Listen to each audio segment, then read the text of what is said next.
In the remote Alaskan wilderness, a solitary man named Warren Pierce lived in a sturdy log cabin, accustomed to the harshness of the landscape. One snowy evening, as he settled by his crackling fire with a cup of tea, an unexpected scratching at his door broke the silence. Peering through the frosted window, he was startled to see two emaciated wolves, their once proud coats matted and dusted with snow. These majestic creatures, instead of snarling or showing aggression, trembled with cold and exhaustion. One let out a weak howl, as if pleading for help. Despite his instincts warning him of the danger, Warren's heart swelled with compassion. He opened the door, and the wolves, with a mixture of fear and desperation, stepped inside, seeking refuge from the biting cold. Warren's cabin, filled with the warmth of the fire, became a sanctuary for the wolves.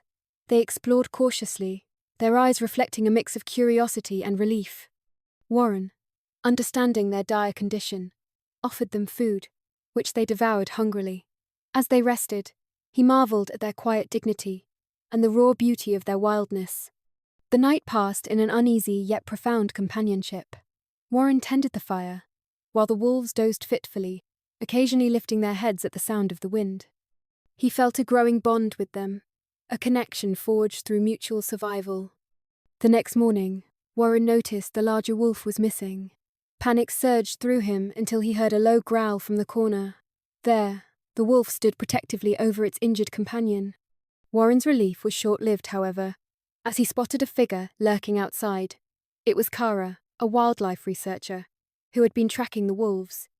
Kara explained that the wolves were part of a dwindling pack, and that the smaller one was injured and separated during a blizzard.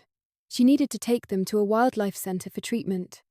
Warren, though reluctant to part with them, understood the necessity. He offered his snowmobile to help transport the wolves, and together they planned the journey. As they prepared to leave, a storm threatened their plans. The wind howled, and snow pelted the cabin, forcing them to wait. The wolves, sensing the tension, remained calm, their presence a comforting constant.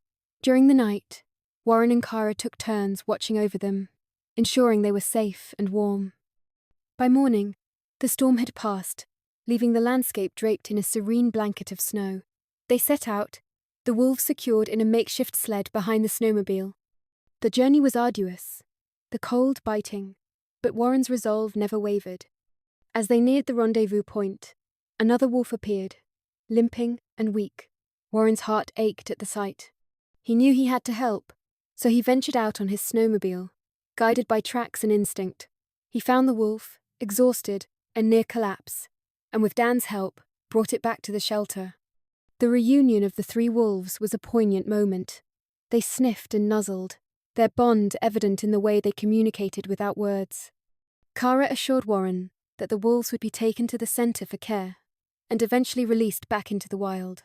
As the vehicle carrying the wolves pulled away, Warren felt a pang of loss. He watched until they disappeared from view, whispering a silent goodbye. Despite the sadness, he felt a deep sense of fulfillment. He had saved these majestic creatures, and in doing so, had forged a connection with the wild that would stay with him forever. In the quiet aftermath, Warren returned to his cabin, the warmth of the fire a reminder of the extraordinary days he had shared with the wolves. He knew he would visit them at the center, eager to see them healed and free, where they truly belonged. The days that followed were filled with a quiet reflection for Warren. The cabin, once alive with the presence of the wolves, now seemed vast and empty. Yet, their absence was a testament to the profound impact they had on his life. He found himself replaying the events in his mind, recalling the wolves' gentle whines, their cautious curiosity, and the way they had trusted him. Kara kept her promise, inviting Warren to visit the wolves at the North Ridge Wildlife Center.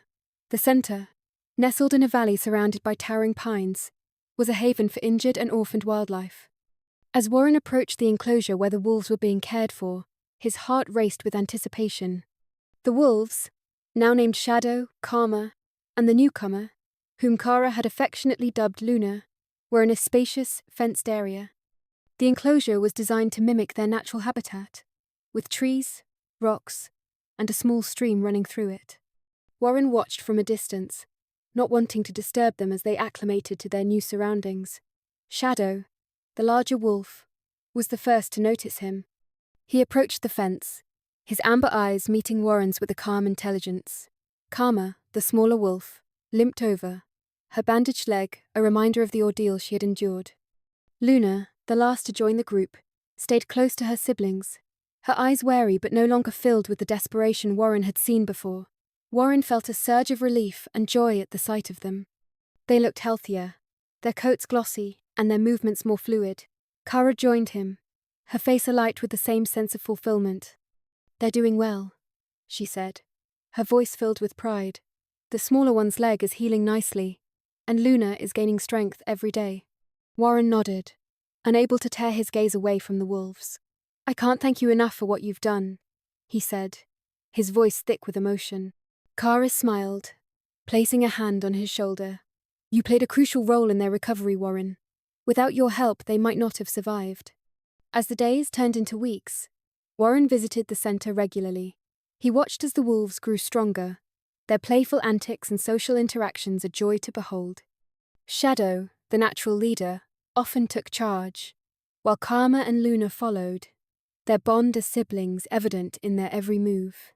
One afternoon, as Warren sat by the enclosure, Kara approached with news. "We've been monitoring their progress closely," she began, "and we've decided it's time to consider releasing them back into the wild." Warren's heart skipped a beat. The thought of the wolves returning to their natural habitat was bittersweet. He knew it was the right thing, the best outcome for them, but the idea of saying goodbye was daunting. "When?" he asked, trying to keep his voice steady. "Next week," Kara replied. "We'll transport them to a remote location, far from human activity, where they can thrive. We'd like you to be there, if you're willing." Warren nodded, a mix of emotions swirling within him. "Of course," he said. "I wouldn't miss it." The day of the release arrived with a sense of solemnity. The team at the center had prepared meticulously, ensuring the wolves would have the best chance of survival. As they loaded the wolves into the transport vehicle, Warren felt a pang of nostalgia. He remembered the first time he had seen them, their eyes filled with fear and desperation, and how they had come to trust him. The journey to the release site was long, the landscape shifting from the familiar to the wild and untamed. When they arrived, the team worked quickly, setting up a temporary enclosure to allow the wolves to acclimate to their new surroundings. Warren stood with Kara, watching as the wolves were released. Shadow was the first to step out, his nose twitching as he took in the scents of the forest. Karma followed, her limp barely noticeable now, and Luna trailed behind, her eyes wide with wonder.